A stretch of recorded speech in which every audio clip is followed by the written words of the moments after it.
talking college football in May? Are you serious? Are people really tuning into that? Well, you are. We're cut from the same cloth here. We're glad to have you here. Who are going to be the teams that grab the headlines in 2023? And you know what I'm talking about. Whatever last year's version of Tennessee was, what TCU was, who are the teams that we need to keep a particularly close eye on and we'll grab headlines for better or for worse to keep it a buck. Welcome into the Hard Count. We are so glad you're here. I say this every show because I feel like this show can be an escape for a lot of y'all from work, from whatever you have going on personally. Like, this is exclusively college football, only college football year round. You love this game. We love this game. This is a great place for us to hang out. Thank you for tuning in. Whether you're on podcast, whether on YouTube, we love you. We're glad you're here. We got a ton to jump into now. The head coach of the Penn State Nittany Lions, James Franklin, about to join the show here in just a couple of short minutes. We sat down and talked to him about Ohio State, Michigan, about his roster, about his quarterback, Drew Allar, and all the excitement around number 15 and what he brings to the table. You don't want to miss that conversation. Before we get to that, though, we got some question marks in the Big Ten. What's going to determine who ends up winning that conference? Because you got your usual customers. You got Michigan, who's back-to-back Big Ten champs. You got Ohio State, who has the most talent in the whole conference. Wisconsin, a new player to the game. Do we see someone from the Big Ten West get up off the ropes and make some noise?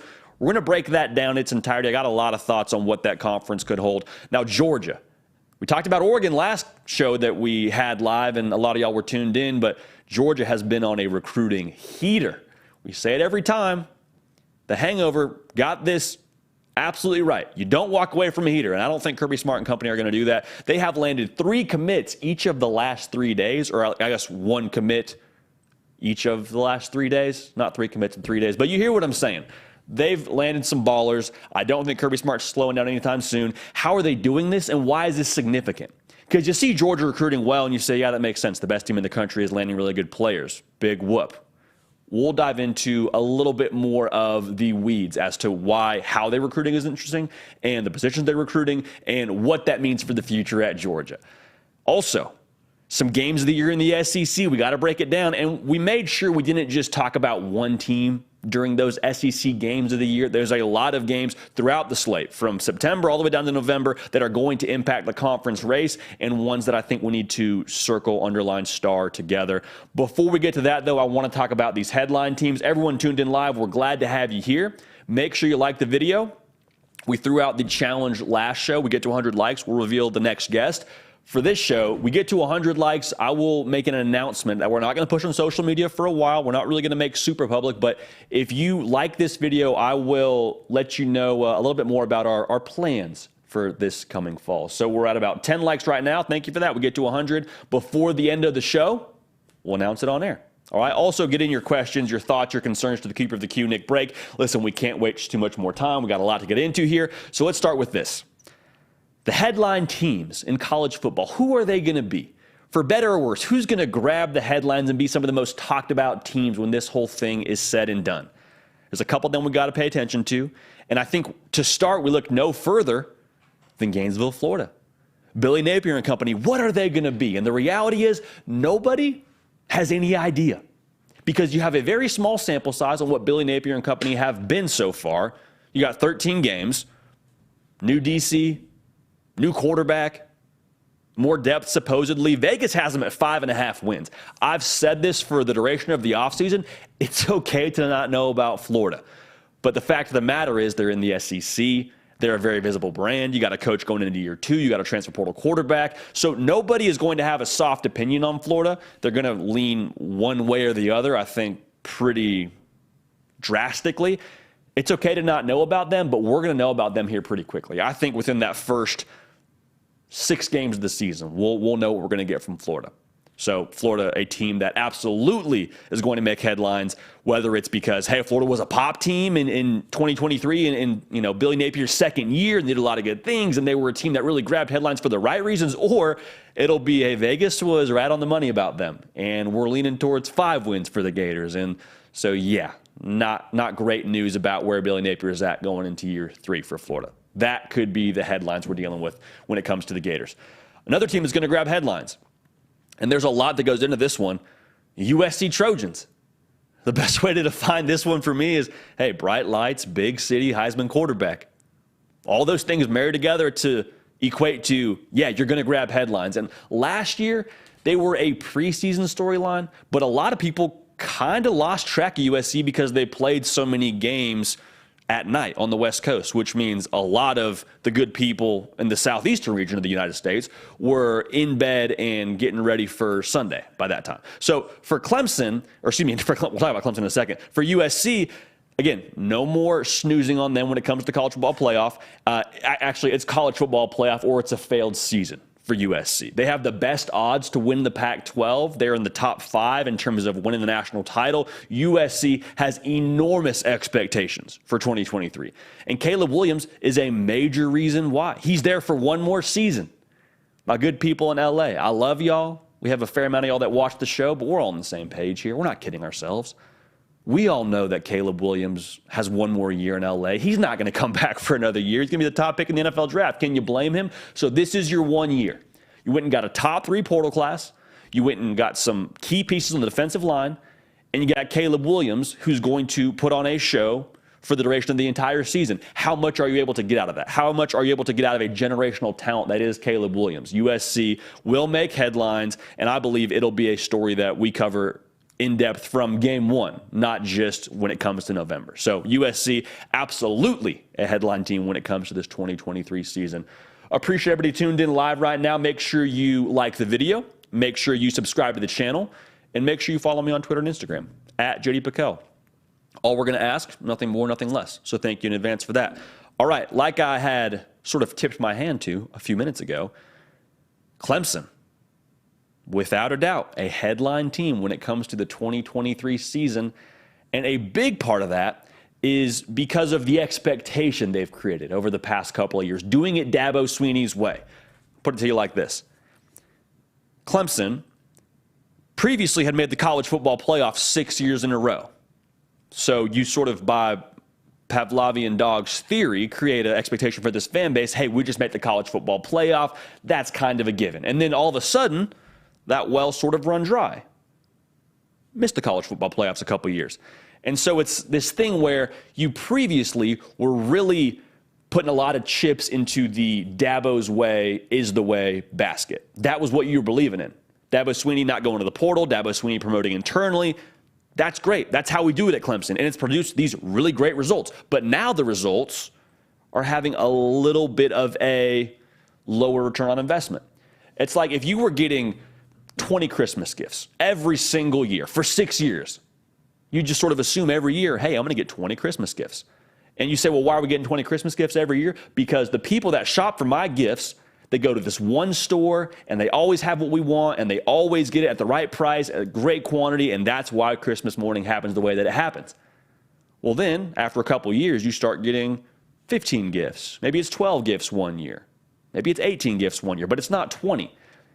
And so previously, you were talking so highly about this store that you were going to and the way that you were shopping for these gifts, and now you're saying, well, are you still shopping at the same store? Well, yeah. Yeah, still going to the same store. I'm doing the same thing. Well, maybe we need to reassess that. And that's what's now getting the pressure now, is Dabo Swinney's way of doing things. You hear sort of the rumblings in the background of maybe they should go to the portal a little more. Maybe they should dip their toe into those waters. Maybe they shouldn't just promote internally for their coordinator hires. And to Dabo Swinney's credit, went and got Broyles Award-winning offensive coordinator from TCU, Garrett Riley, now to call the offense. So what I'm trying to say is the headline is going to be a lot about Dabo Swinney and his way of doing things at Clemson. Is it evolved enough with modern college football, or do they need to switch things up with how they go about their business? I'm curious to see it. But Clemson, without a doubt, is going to be a headline team for the reasons that I just mentioned to you, because the bar is set so high down there in Clemson, South Carolina. Now, Oklahoma, another headline team we got to talk about here. There is no in-between opinions on Brent Venables and his team. They won 6 games last year. Doesn't matter that they lost 5 of those games by 1 score. Nobody remembers that. Everybody's saying Brent Venables, not a head coach. Or if you're saying he's not a head coach, you're saying, well, it's been 1 season. Let's give him some time, which is where yours truly would fall on that. But there's, again, no in-between opinions. They're saying he is a head coach. He's not a head coach. Is it fair? Probably not. Dylan Gabriel, Same thing. A lot of people have opinions on him. He's mid. He's not good enough. He's a group of 5 quarterback. He's this, he's that. There's other people now, again, I'm in this group as well, saying he carried Oklahoma last year. You see the defense? Defense has got their own issues.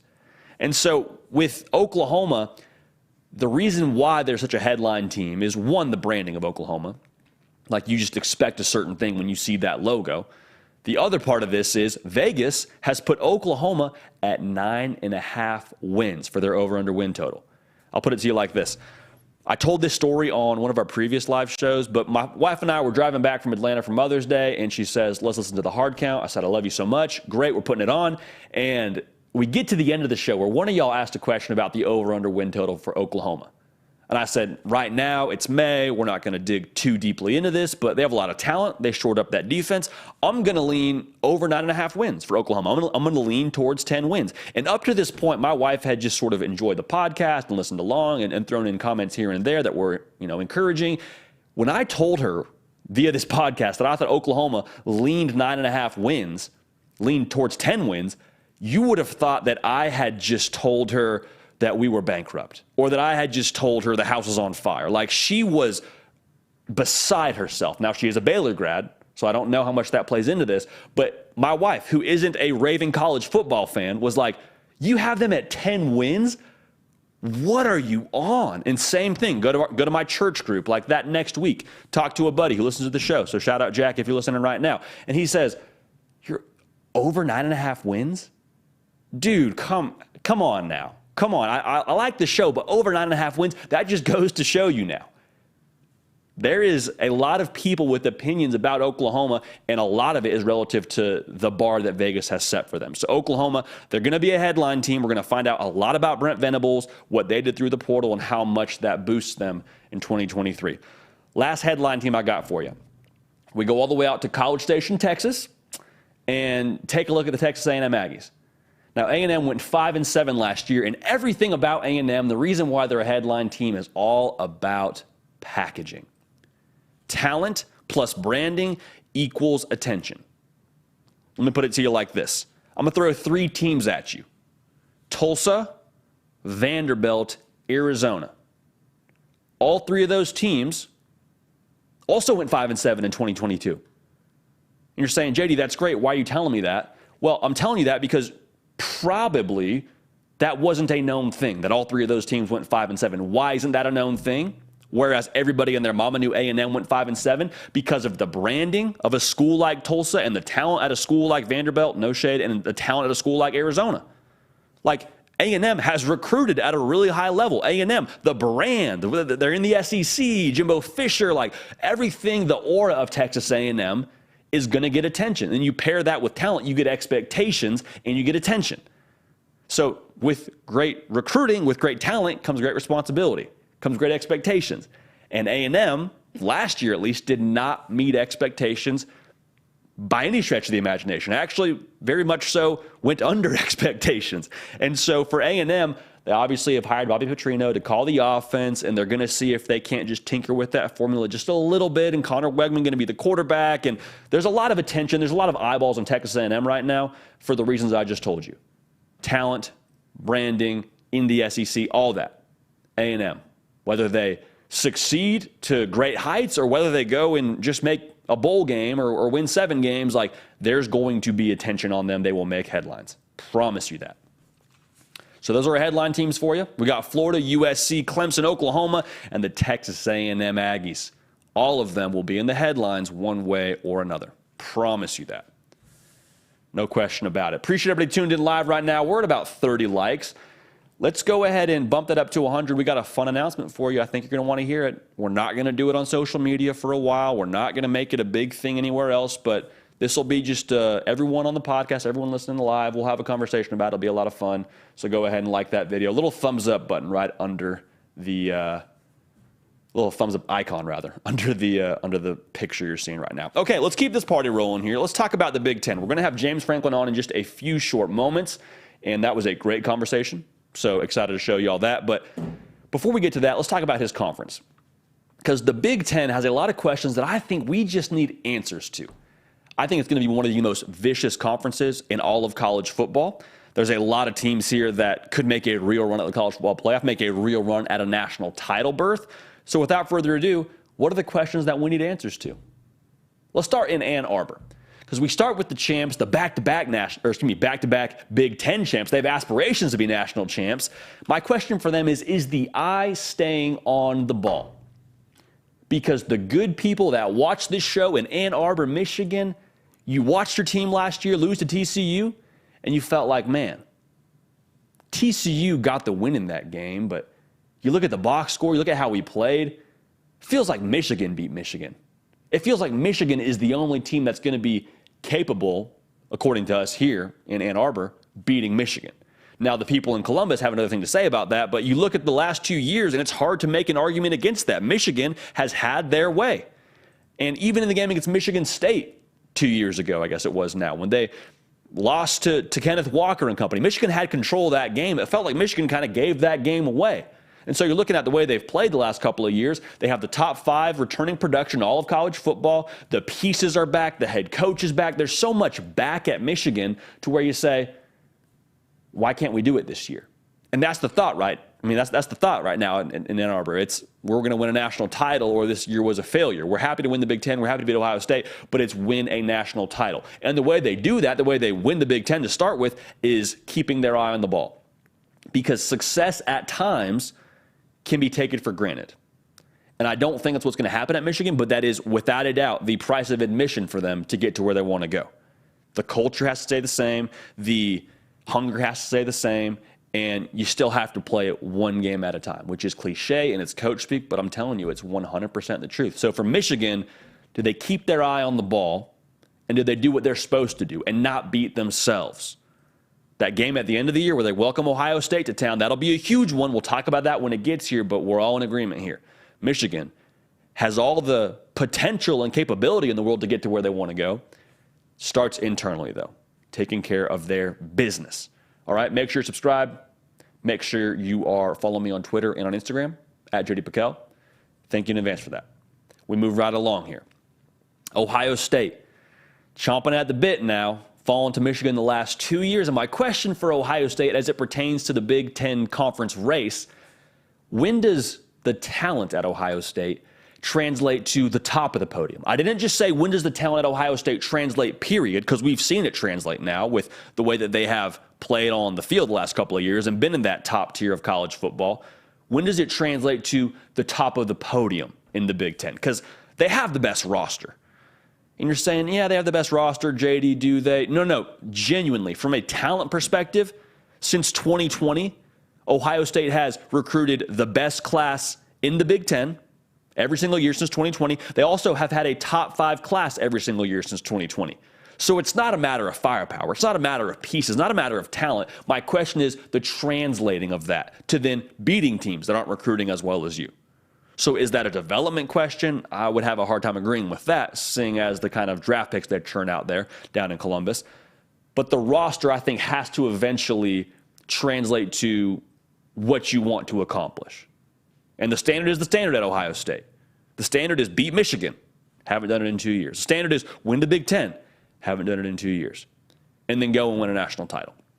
And Ryan Day is getting a lot of scrutiny, which if you watch this show for any length of time, you know that we think is a little bit misplaced. But even so, the question around Ohio State, to me, starts with the talent. You got all the ingredients in the world. When and how are you able to get that to the top of the podium? A lot of it will have to do with the quarterback position. Another video for another time. But you hear what I'm saying. The talent in Columbus is second to none in this conference. We're about to have James Franklin on the show if you're watching live. So let's go and talk about his team. Penn State, the Nittany Lions, is the machine in Happy Valley put together how the manual says you're supposed to put it together. And what I mean by that is this. You look across the roster at Penn State, and all of the pieces are there to put together a team that can win the Big Ten Conference. I mean, you'll hear James Franklin in just a minute here talk about his defense and the depth they have, and Drew Allar and how good he's going to be. Like, you look across the board, the pieces are everywhere. You look at the manual, you have all the pieces here to put together a machine that could win the Big Ten. And I'm not backing down from that statement. Are they the favorite in Vegas? No, but you better believe when they play Ohio State, when they play Michigan, those will be games where they throw their absolute best punches at both those teams. And the opposition had better be ready, because the governor of this team, the governor on this car, rather, the last couple of years, people in Happy Valley would tell you, was Sean Clifford. Well, now you take that governor off, you got a 5-star quarterback walking in there and Drew Allar. Okay, now what? Now what can't we do? Now why shouldn't we win the Big Ten? That's how they feel. And so the thing with putting things together with the instruction manual is kind of tricky, because you think it's going to take like an hour when you sit down and put together that chair from IKEA and you piece it together, and 1 hour turns into 2 hours, 2 hours turns into a week turns into a month, and before you know it, you just got a bunch of pieces lying around, and it took you forever to put it together, and when you put it together, it doesn't even totally fit right. That's one way this could work. The other way it could work is the manual is true to form, the pieces fit together nicely. Hey, let's roll. Big Ten title, where are we at? We'll play anybody. Get us to Indy. Like, that's the kind of approach people have right now in Happy Valley, and they're ready for this one, man. They're ready for this one. The manual has a lot of pieces in it, and a lot of people are excited for what that's going to look like. Now, one more team I want to talk about here before we move along to the rest of the Big Ten Conference. What about Wisconsin? Got to talk about Wisconsin. Vegas has them anywhere from 9 to 9.5 wins. That's a very high win total for a coach in his first year. And I've said this before, I will say it again. I have no reservations on if it'll work. I don't. I think Luke Fickell is one of the best coaches in college football. I think he knows how to win football games. I think he's put together a great staff. They got a great portal class. They got a lot of talent. Like, Wisconsin, at some point in time, is going to be a competitor for the Big Ten. Is it this year? That all depends on how quickly it works. How quickly does it come together? Because if it clicks this year, they're going to compete for the Big Ten. Now, if it's a thing where it doesn't totally all fit right away and they're still sort of finding their way around as a year-one team with a new quarterback, with a new head coach, like, if that's the way that it works, okay, well, you probably aren't competing for a Big Ten title. But I'll tell you this, they're going to be one of those teams now where whenever you play them, you know what they're capable of. You know that depending on which Wisconsin team you get that day, you better bring your A game. And they have Ohio State on their schedule. That's going to be a game that Ohio State cannot sleepwalk through. I don't think they will, but that's going to be one that you better make sure you have circled, underlined, and starred. So Wisconsin, no reservations about if. I'm just curious as to when. And if it's this year, they're going to make some noise. And truthfully, I think it will be this year, to be real with you. I think those four teams are all going to have a just gladiator-style fight to play for this conference title. Now, here's the last piece of this we got to look at.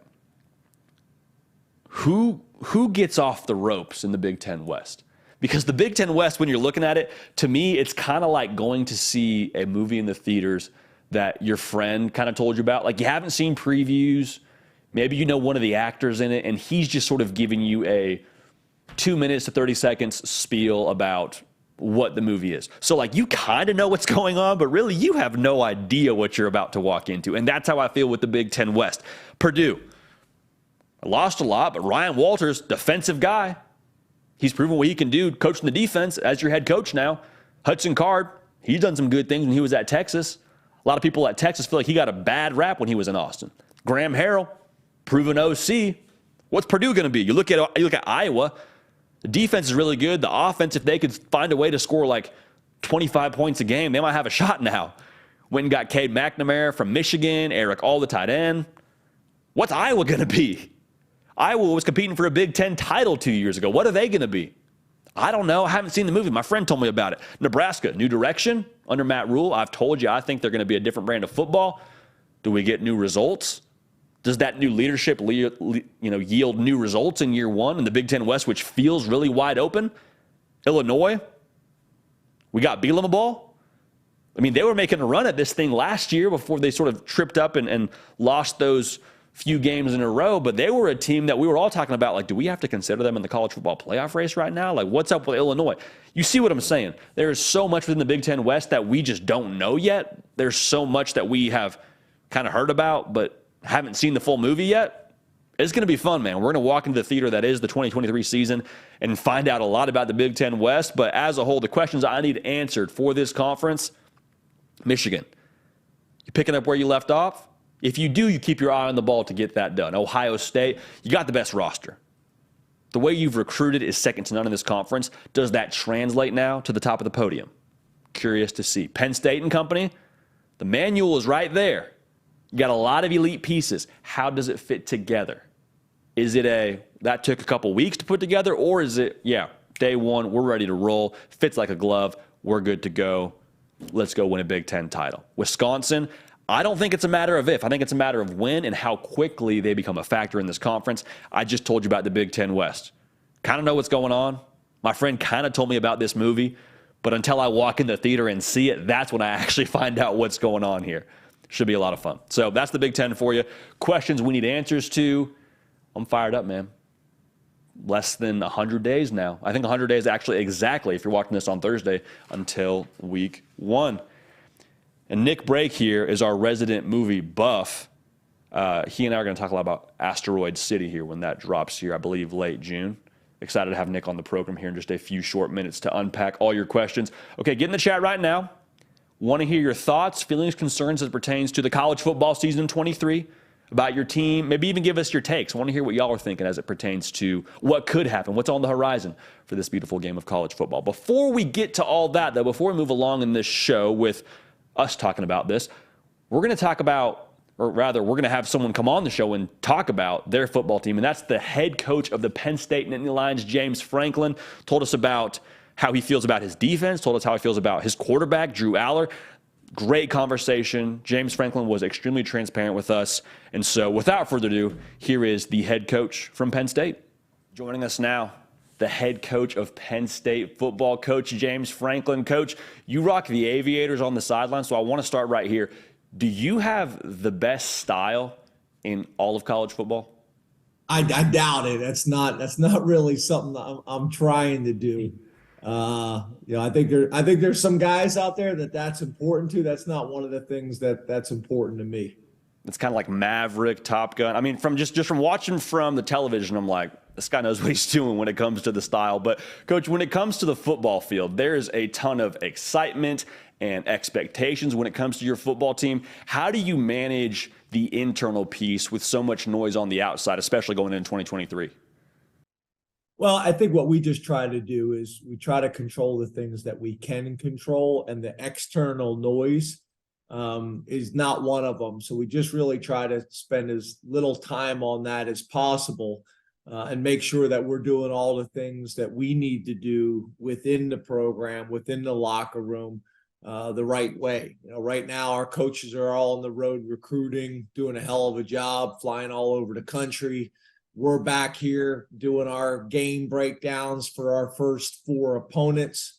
And our players have started summer school. They started summer school on Monday, so they're here doing workouts and getting, some of the freshmen that were able to show up kind of adjusted to how we operate around here. So we're kind of full steam ahead, and excited about, this year and what the season could bring. But from an external noise standpoint, try to, as much as we can, tune that stuff out and focus on the things that are going to allow us to be successful against West Virginia on opening weekend. And one of those reasons why there is so much excitement around the football team with your quarterback, Drew Allar, how good can he be for you in 2023? Well, I think a couple things. I think, number one, we got a chance to be better on the O-line. We got a chance to be better at running back. We got a chance to be better at tight end. We have a question mark at wide receiver. I saw some things this spring to get excited about, but not ready to stamp them yet. And I say all that because your point is a good one. We had a veteran quarterback that seemed like he played here forever, is now with the Green Bay Packers, and Sean Clifford. And we got a competition for the quarterback spot, and Drew Allar is. I actually think it's Allar, but Drew is a young man that there's a lot of excitement about. Coming out of high school, he was the number 1 quarterback recruit in the country, was our backup quarterback last year, and unusually, he was able to play in almost every single game. So that was a real positive that we were able to get him a ton of reps and experience last year. So that's a big question mark going into our season, replacing a vet. But to your point, obviously there's a lot of excitement about Drew and his potential. you get a chance to see him. Hopefully you get a chance to one of our games this year or come out during training camp and check us out. But he's kind of more of the old school traditional, NFL quarterback. He's 6'5". He's 242 pounds. He can make, if not every throw on the field, almost all of them. But he actually has a little bit more mobility than people may think. So there's a lot of excitement about him. And you mentioned your running back room. I mean, Katron Allen, Nick Singleton, arguably the best running back combo, if not just the Big Ten in the country. What are your expectations for them going into this season? Well, they just had so much success. Last year as true freshmen, Nick is kind of the home run guy, went for an 80-yarder in the Rose Bowl against Utah. He's one of those guys that can break it at any moment. And Katron is kind of like he's the guy that if you're a true football guy, you watch him, you just have a ton of respect for how he plays the game. He's the guy that's going to, be productive carry after carry, 6 yards, 8 yards, 12 yards. He'll pop a 20-yard in there. Just a very efficient running back who knows how to play the position. So, based on what those two were able to do as true freshmen and behind an offensive line and a tight end group that we think are going to be better, obviously, there's a lot of excitement for those two to be able to take the next step and have a big impact, not only on our program, but also I think there's be a lot of people talking about those two this year. And Coach, you mentioned the offensive line. Olu Fashanu, a lot of people thought could be somewhere in the range of a top 10 pick in this year's NFL draft. Says, nope, want to come back to State College. How big a deal was that? And what kind of message does that send to not just the fan base, but the locker room that he wanted to come back to State College? Well, I think a couple things.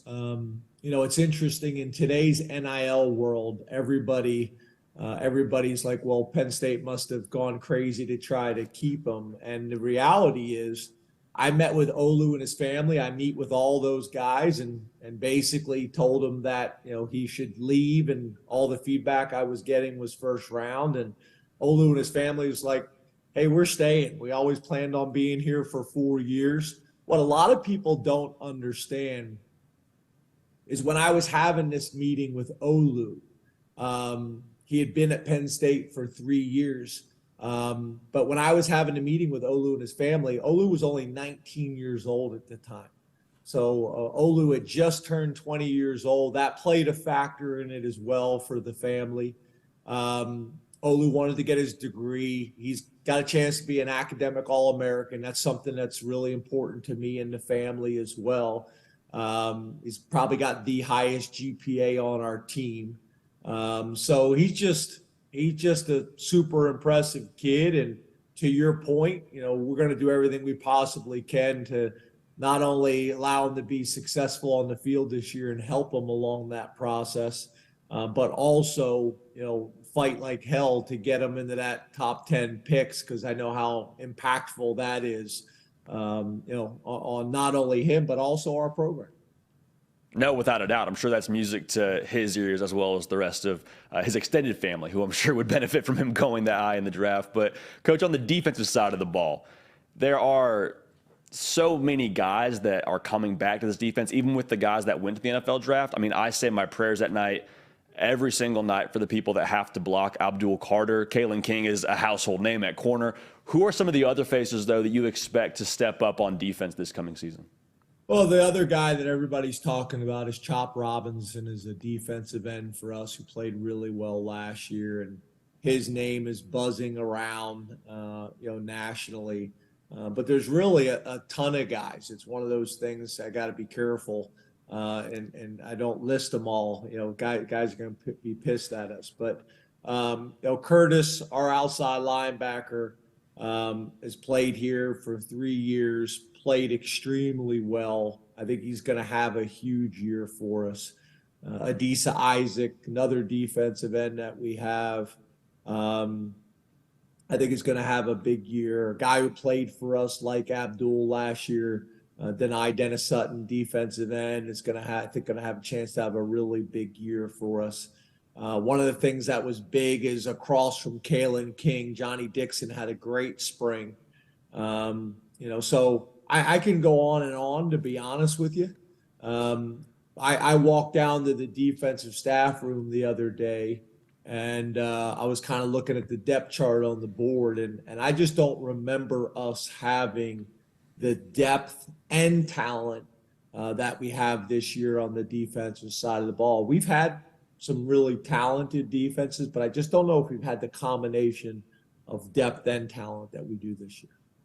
And Coach, look at the schedule. A lot of people, myself included, want to skip ahead and circle Ohio State and circle Michigan. Is that something that you and your staff are already kind of taking a peek at and maybe game planning for just a little bit? How do you manage that this early in the year with those games being later in the schedule?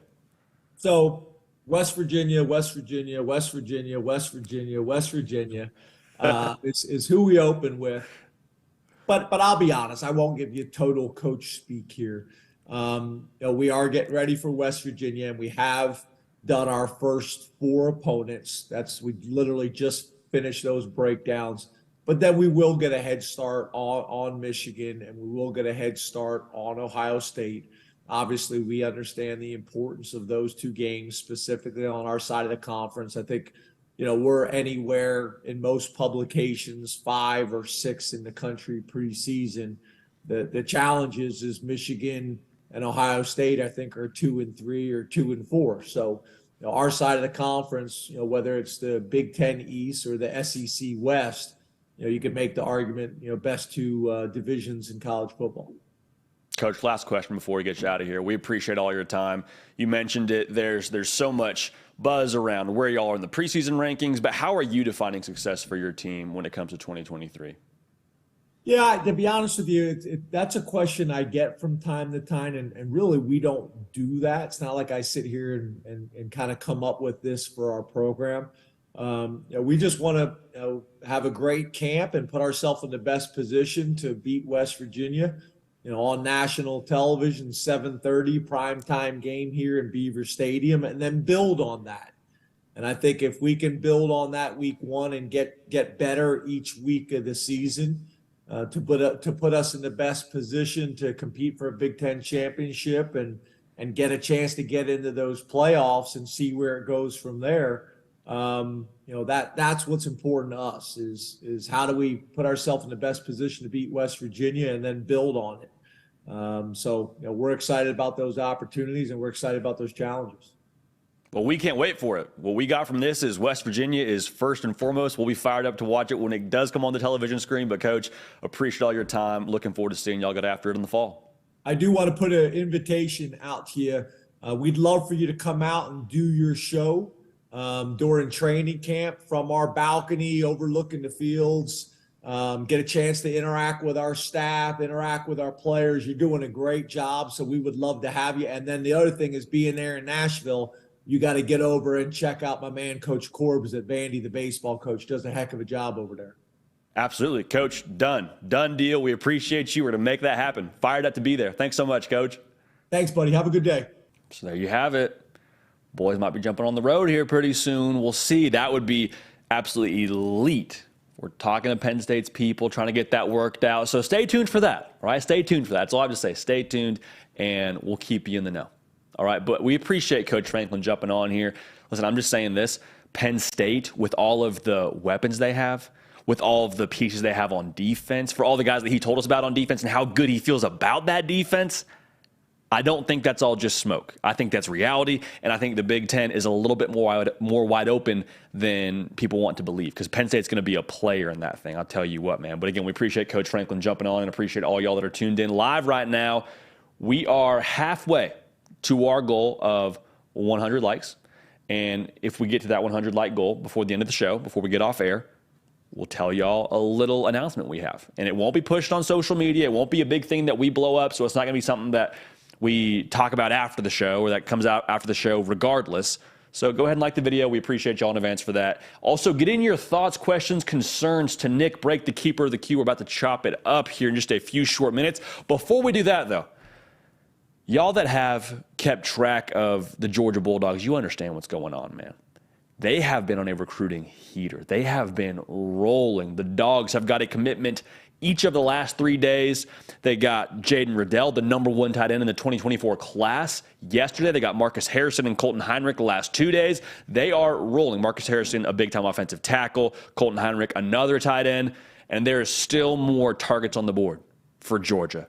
Jeremiah Smith, I know he's an Ohio State wide receiver commit, but I'm just telling you now, Dylan Raiola is a whole new piece to the ball game. It's still very early before pen meets paper.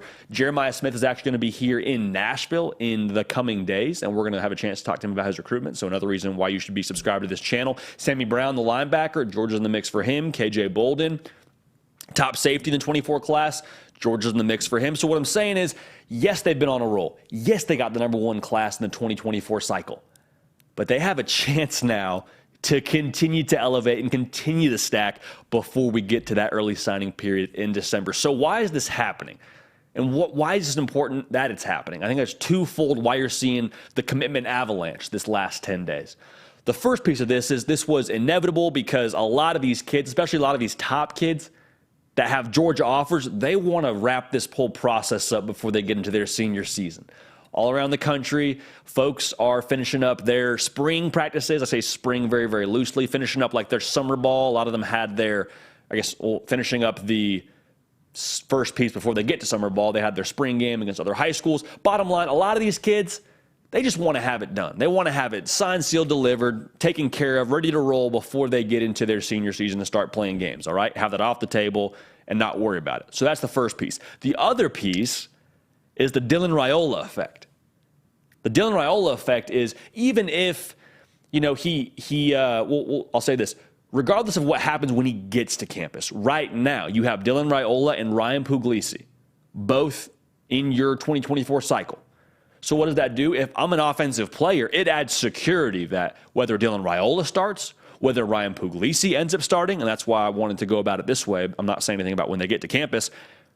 You feel security, you feel direction about what you're going to do offensively. You know you have somebody that can deliver the football to you. Dylan Raiola, since he's been committed, has proven he is going to be aggressive, if nothing else, in regards to being a recruiter for Georgia. To tell you a little story, when I committed to Cornell in high school, to celebrate, I went out to a place in Orange County called Slater's 50/50. And it's called Slater's 50/50. They call it 50/50 because it has bacon or 50% bacon in every single dish. It was phenomenal. I had a cheeseburger, had some mac and cheese. It was a great time. That's what I did when I committed. Now, Dylan Raiola, he commits to Georgia and decides to organize a throwing session with a lot of the top targets for Georgia. Sammy Brown was there. One of his receivers, Nye Carr, is there. He's already committed to Georgia. So Dylan Raiola says, yeah, you're going to see that I'm committed. Yeah, I'm going to post about it. Yeah, I'm going to be texting you and telling you, hey, come to Georgia. But also, you're going to get to see firsthand. If you want to come play at Georgia with me, you're going to get to see what that's like because I'm going out there and I'm throwing the ball around with the boys. I love that move by Dylan Raiola. And I don't think they're finished. Like I just told you a second ago, I think you'll see dividends from that throwing session. And I think you're going to see some big names here before the summer wraps up likely take a closer look at Georgia.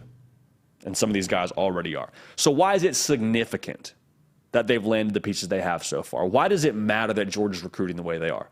Because Georgia's Georgia, and they're going to have top talent. They're going to have guys that are able to compete for a national title in terms of how this roster looks. But look at the makeup of this class right now. Jake Rowe does a phenomenal job for us over here at Dawgs HQ, the Georgia On 3 site. Go check that out if you haven't. He's got a piece out kind of breaking down what things look like for Georgia on the heels of the Jaden Riddell commitment. And he made a great point. He's like, look, you look at the way this class is shaping up right now with a long way to go to signing day, admittedly, but you look at the way this class is shaping up in terms of guys that they've landed. 3 of the top 5 commitments in this class right now are on the offensive side of the football. What do we know about Kirby Smart? Historically, defensive guy. Like that's where his heart and soul is. He played defense. He's coached defense. He's a defensive guy through and through. And so to see Georgia have, of the 16 commits right now, 10 of them on the offensive side of the ball, I think that means something. I think it means that Georgia is showing a little bit more attention to the offensive side of the ball. And I think it's another example of Kirby Smart being a tremendous adapter with the direction of college football. He did it at Bama when they had to figure out how to change their defense after getting beat by Ohio State in the college football playoff. He says, we got to get faster. It used to be have big bodies on the defensive line, have big bodies all across the board.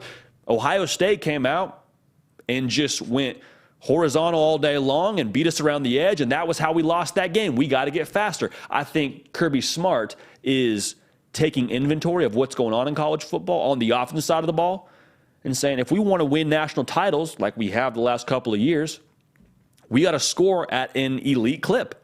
I mean, look at who made the college football playoff last year. All four of the teams that made it, TCU, Ohio State, Michigan, Georgia, all four of those teams, what did they do? Offensively, they averaged 40 points a game. To win in modern college football at the level at which Kirby Smart demands his team to win, they got to be an elite offensive team. And so going out and getting the top tight end in the 2024 class, going out and getting the top quarterback in the 2024 class, along with the number 6 quarterback in the 2024 class.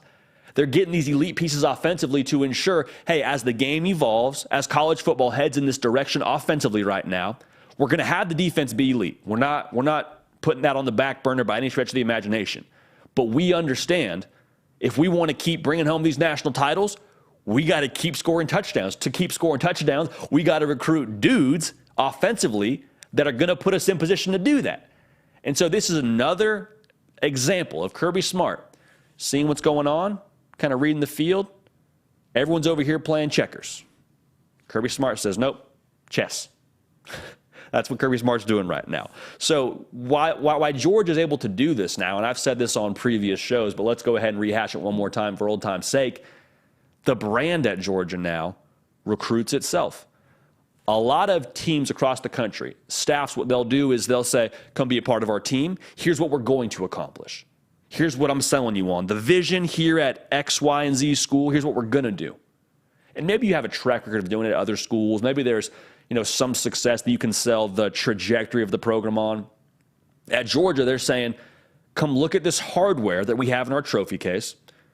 Come check out these rings on my finger that I got here.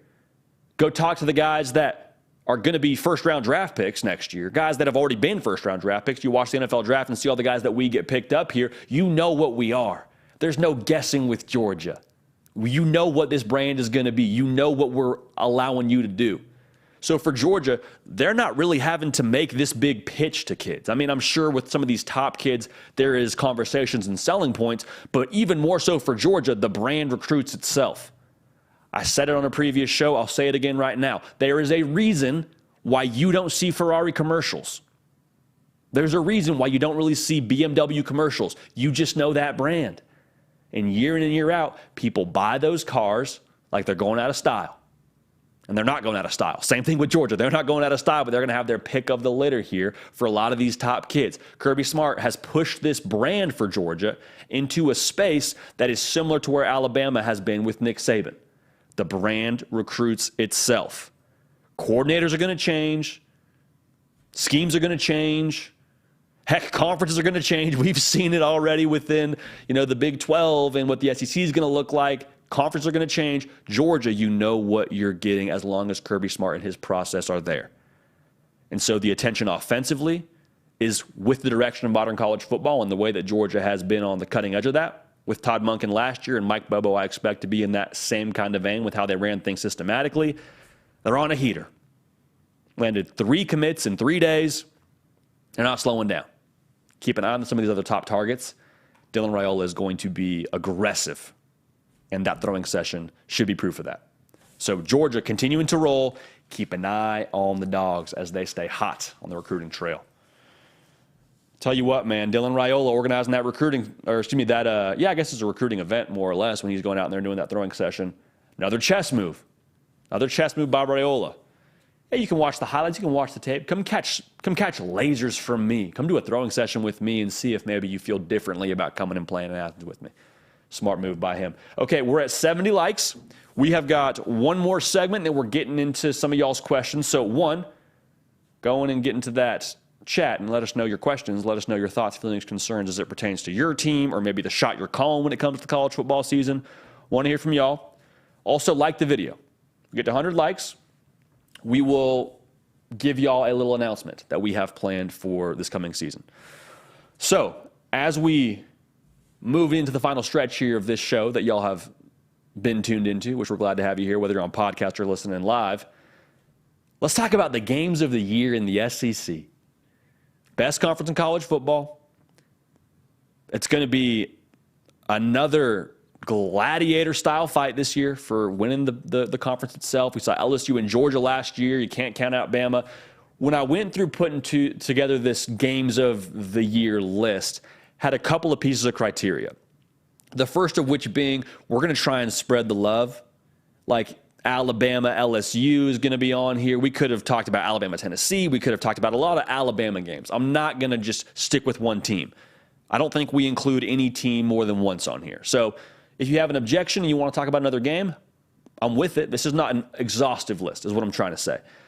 The way that we put this together is what is going to really impact the race for the SEC. So we took into account environment. We took into account impact on the side of the SEC that you're on. So without further ado, we're going to jump into this thing. And we didn't just focus on November, because November is really when you win the conference. But I want to make sure that we had that precursor out there before we jumped into this. So without further ado, the first game on this list for a game of the year in the SEC, how about Auburn going to Kyle Field to play Texas A&M? This is September 23rd. To me, this is a tale of two programs. For both these teams, it will be a tone setter for the rest of the year. It's a September game. It's early in the season. This is a tone setter because both sides of this feel like they should win this game.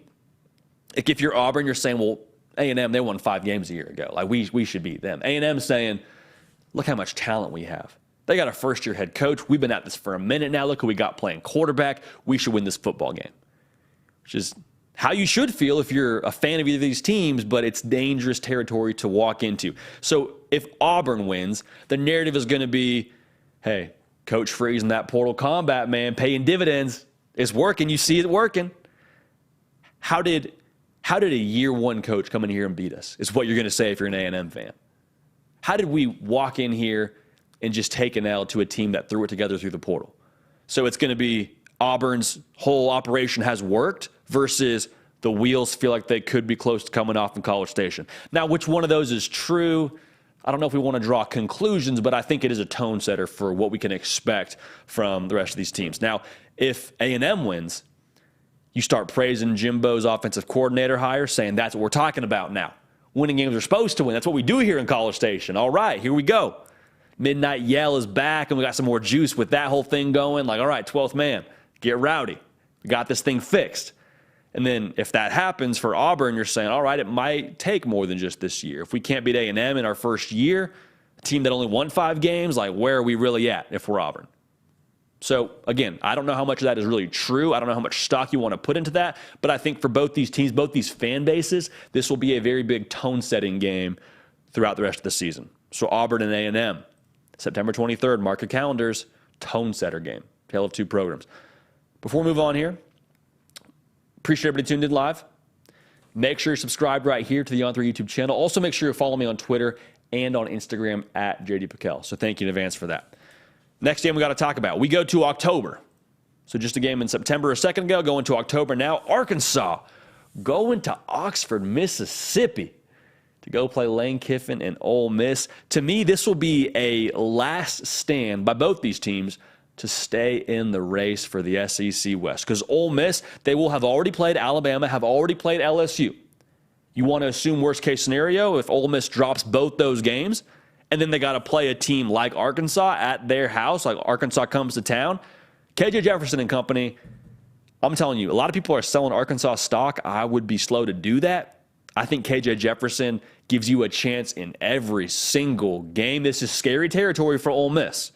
You lose a third game on that side of the conference, like, I don't know how you feel about your SEC title chances. Now, for Arkansas, kind of the same song, second verse. You have LSU before this game, at LSU actually, and then you have Alabama after Ole Miss. So either way you look at it, both these teams will have either played Alabama and LSU, or they'll have played either Alabama and then have Alabama and then play we'll try that again. Arkansas will play LSU and then Bama. Ole Miss will have played both of them. Those are two teams that you're not going to be favored against, whether you're Arkansas or Ole Miss. The bottom line is this is a game that you have to stay in the race. Got to have it. Got to have it. So that's one that we definitely need to track in the SEC West as we keep an eye on how that whole thing shapes up. Trey Yannity, one of the producers for this show, heavy lifting alongside Nick Brake, he called his shot, and he's like, hey, man, dark horse in the SEC West. Keep an eye on Ole Miss. So, little nugget for you there via Trey Yannity. Let's move along here. Staying in October, we go to the next weekend. We have Florida, the Gators, going to Columbia to play South Carolina. This, to me, is kind of a springboard game because at this point in the year, you expect Florida to be somewhere around 3-3, just based on the way the schedule shapes up. We'll say 3-3, 4-2. South Carolina could be 3-2 or 4-1.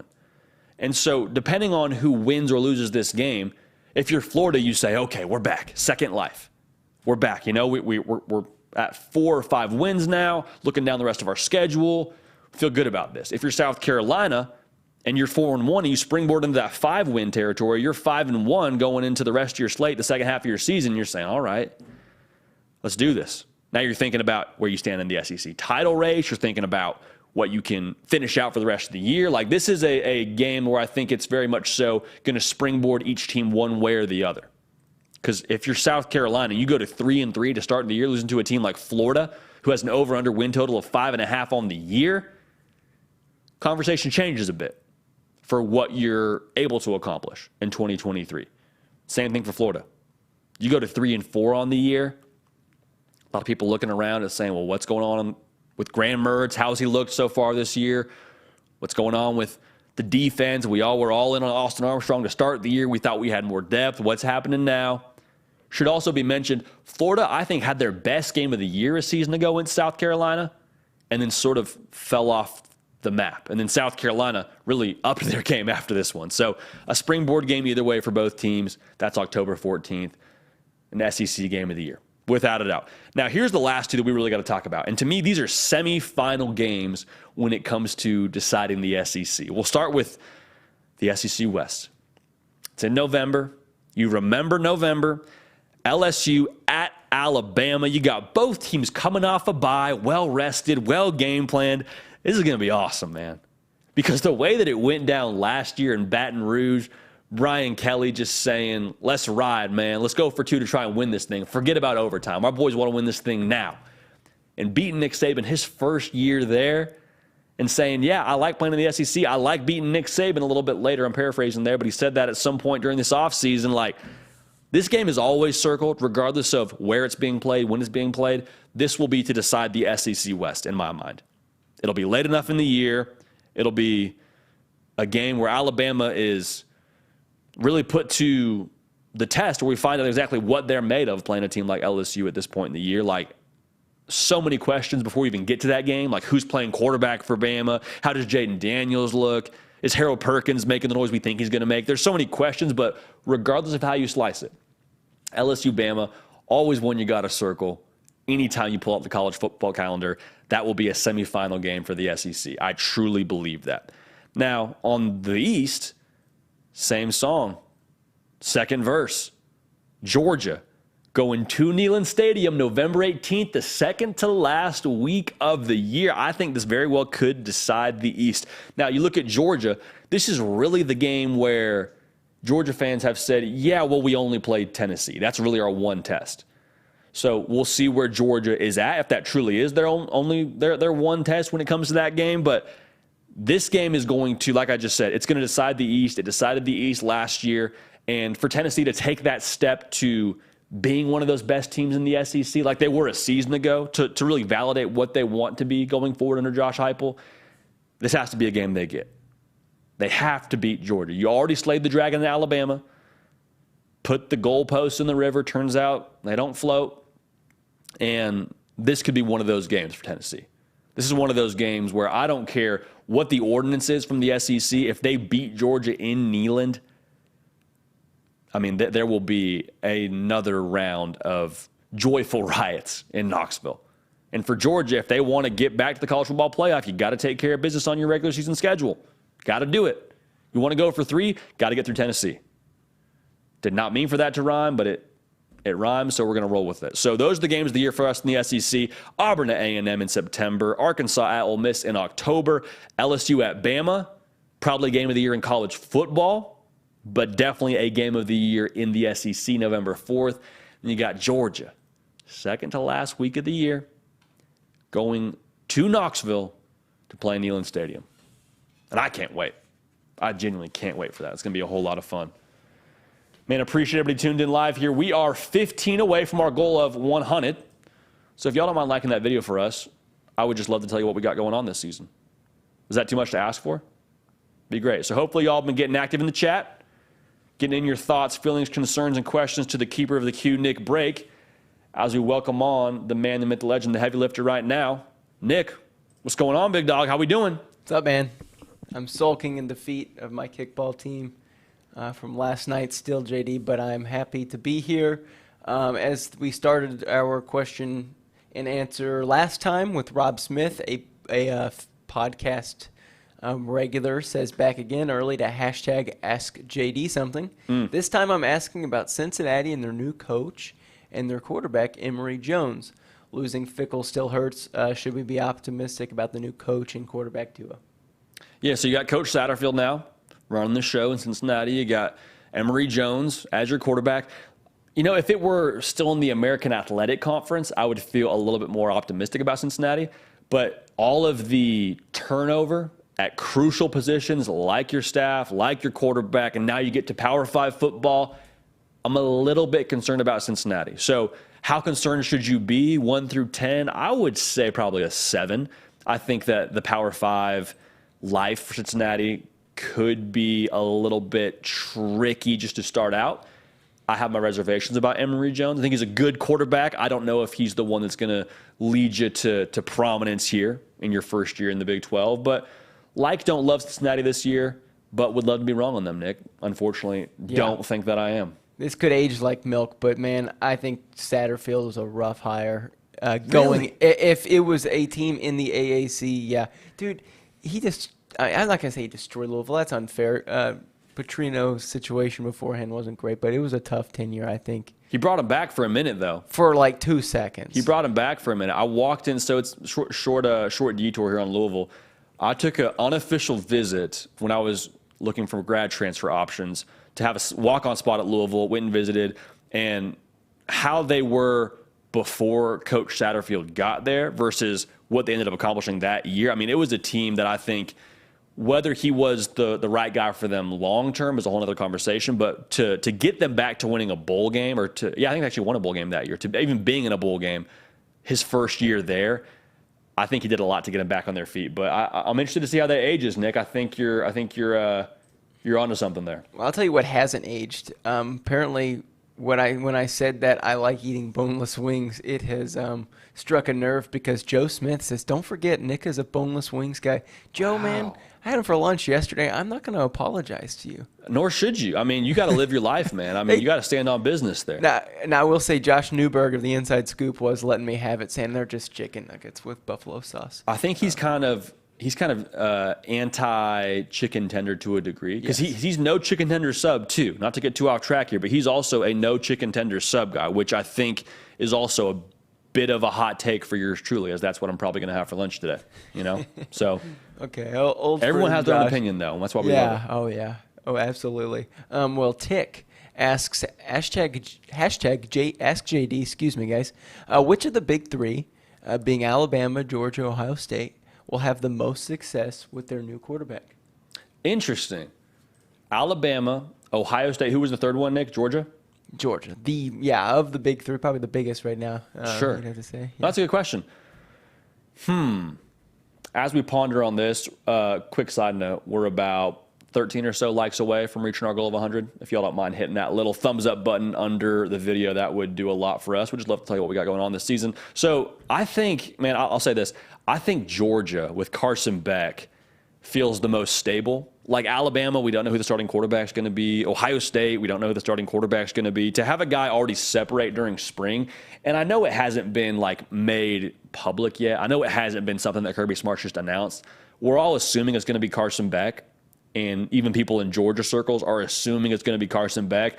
Nick, I think not only will Georgia have the best situation, will have the best success when it comes to that quarterback position, I think Carson Beck is going to be in that Heisman conversation, man. I really do. I think The offense itself will be a little bit more open. I think he's got a ton of receivers to throw to. I think he is groomed for this kind of a season. Like, if Stetson Bennett, and no knock on Stetson Bennett, probably the greatest of all time in Athens, if he can make the Heisman finalists ceremony, I think Carson Beck is going to be in position to do some really good things with how they're going to throw the ball around the yard. So I'll say Georgia there, Nick. Yeah, I think that's a safe bet. You're still getting heat in this comment section, still man. That's what it is, bro. I'm sorry. I like boneless wings. And you can get in the chat, Dayar, how would you say that, JD? Asked a good question. Dayer. Yeah, it looks like Dairy Air is the Dairy name there. Oh, well. There you is go. Is that how that's spelled? Don't believe so. I don't think no. so either. Okay, well, they asked a good question earlier, so I was going to ask it for you, JD. Will this season decide the direction Alabama is headed in the future? Only on YouTube, man. Only on YouTube. I'll say this. Alabama has recruited so well, and Nick Saban is the greatest of all time. I don't think we should be quick to make a definitive statement on Alabama, even if they do lose 2 games this year. Like, I still think that as long as Nick Saban's the head coach there and they recruit the way that they recruit, it's just a matter of time before they put it together and end up back in that college football playoff situation. I mean, Nick, we talk about it this year. Everyone talks about like the sky was falling in on them because they didn't win a national title. They're 2 plays away from being in that college football playoff, and I don't think anybody wants to see Alabama in round 1 of the national title race. So I would be slow to make any overarching statements on Bama. I still think they're going to be Bama for a couple of years until Saban decides to hang it up. But it's a fair question because of all the things we don't know about them. But the talent is still ridiculous, and I think it's going to be a bully ball version of Bama this coming season. Okay, well said. Next question. This one's coming from Michael Hartz, who's back again. Ask JD, what individual player has the most pressure to elevate their team next season? Personally, Michael's thinking Sam Hartman, which I think is a great answer. Has a lot of hype to bring Notre Dame to another level. Maybe Cade at Clemson. What do you think, JD? That's a very good question. So here's the deal, y'all. We have this question, then one more. We're within 10 likes. Would love to tell y'all what we got going on, but unfortunately can't do that if we don't get to that 100-like number.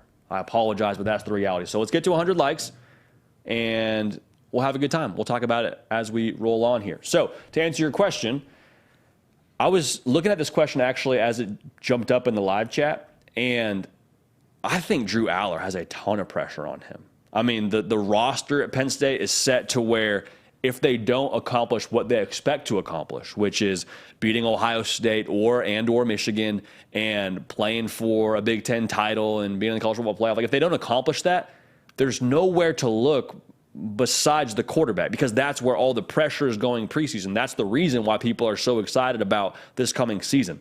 Last year, there wasn't this same kind of excitement because the feeling was, like Sean Clifford, is he the guy that leads us to the promised land? Maybe, maybe not. Now you got a guy who's got all the arm talent in the world, who you just heard his head coach talk about on this very show. He believes has a chance to do some really exciting things in 23.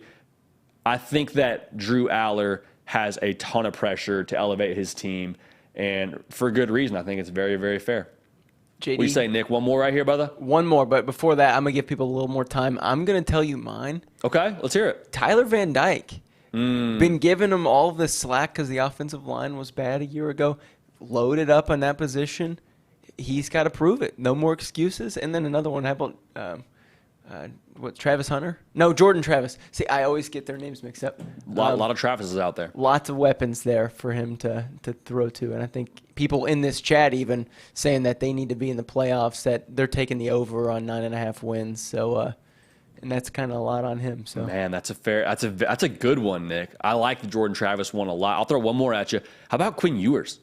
I mean, same thing you say with Tyler Van Dyke. There's been a lot of excuses made and a lot of people saying he's going to do this, he's going to do that, and he's so talented and he had so many stars. And, like, he had a good year last year, but he was also really inconsistent. And so for Texas, they're thinking Big 12 title or bust this coming year, Nick. If they don't get it done, it's going to be hard to look a lot of other places outside of Quinn Ewers in that offense because they got so many weapons. What do you think, Nick? One more? Yes, bring it home here, brother? Absolutely. And once again, sorry to Travis Hunter and Jordan Travis. I get their names mixed up more than I get James and Drew Franklin, our KSR reporter and Penn State's coach's name mixed up. I don't know why that keeps happening. Yeah, but last question. Our friend in here, Gavin, asked, is Brock Bowers the best target in the SEC? It feels like a no-brainer. Man, yeah. It's not only is Brock Bowers the best target in the SEC, Brock Bowers, if you took the positions away, he might be the best player in college football. Like, it's Brock Bowers, Marvin Harrison Jr., Caleb Williams, those three guys, you could say any of them are the best player in college football, and it'd be really hard to make a disagreement with any of them. I mean, Brock Bowers, he is such a problem, and I'm not meaning to be, super cliche here, but like the size and the speed, I don't know how you match up with him. I don't know what you do. And if you're a defense this coming season, maybe you feel a little bit better about defending him because there's no Darnell Washington on the field now, so you can maybe give him a little more attention. But again, I mean, we saw them get Dominique Lovett. We don't know what the rest of these weapons will look like for them. I mean, I'm very, very curious to see what Carson Beck added to the mix here does for Brock Bowers and his production. He's a guy that deserves Heisman consideration. I mean, he's one of those guys that just because he doesn't play quarterback makes me feel like he could get looked over. But I think Brock Bowers hopefully just gets force-fed the football and gets himself to New York City because he is that good. So I'm drinking the Kool-Aid on Carson Beck and or Brock Bowers being Heisman guys this year, Nick. Well said, man. I agree with you. And our on three top, you said your favorite, but Drake May was number 2 on our list. Drake May was up there, man. And Stackett had a great reason behind that. He's like, hey, you look at the impact, and quarterbacks just make more impact than, say, a defensive tackle. And depends on the position. Oh, I liked that. And Stackett was awesome. If you haven't seen that video, everyone, go check that out on our page. We posted I think on Saturday. Beautiful. Stackett, it's a good one. But JD, I'll see you later, man. Nick, you're the man. We appreciate you, brother. Nick, heavy lifter, break, doing everything that you see here happen. Great news. Great news. I never had a doubt. Never had a doubt. I knew our audience would always come through, as you always do. We are now sitting at a smooth 102 likes. And so the announcement that was promised and that we're going to make good on right now. So last year, we had the blessing of being able to hit the road a couple of times. Went to Michigan, Ohio State at the end of the year, and that was an experience unlike any other. We got out to the national title game, and that was an experience that you'll take with you for the rest of your life. Very, very excited to let y'all know we will be hitting the road this coming fall. Now, what that schedule looks like, I don't know just yet, but you're going to see the hard count on the road, getting to different destinations. I tweeted out a list a little bit ago about places that I'd love for us to go if we were to hit the road. Can't confirm. We will be hitting the road, and very, very excited to meet a lot of y'all. And being able to be within the, like it's cool we get to talk about it here in Nashville, and that is more than cool. That's actually unbelievable and a dream job in every sense of the word. But to now be able to go to games, go to the game of the week and see y'all and interact with y'all and be at the games, something that I am just enormously fired up for and something that y'all have allowed us to do. So thank you so much for that. Again, the hard count, hitting the road this coming fall. Can't wait to see a lot of y'all out there, man. Going to be a blast. So make sure you like the video. Make sure you subscribe to this channel on your way out the door. We appreciate you in advance for that. If you're on podcasts, you know how we feel about y'all. We love y'all. Y'all are some real ones. Making time to be a part of this, even when you don't necessarily have time to be tuned in live. So we're back on air Tuesday. Y'all have a phenomenal weekend. We're going to keep this party rolling, and we will see y'all next time.